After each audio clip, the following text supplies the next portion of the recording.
सुमार रस्त्यावर वर्दळ नव्हती. मी स्कूटरवरून दवाखान्याकडे निघालो होते. मला ओलांडून एक स्कूटर भरधाव वेगाने पुढे गेला.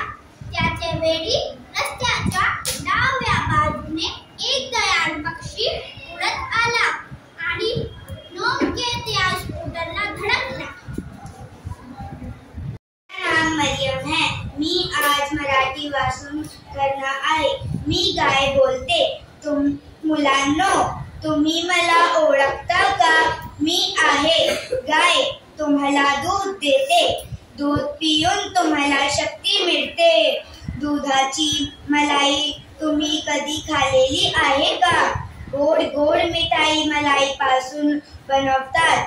हे दही आहे. दही दुधापासून बनत. दुधापासून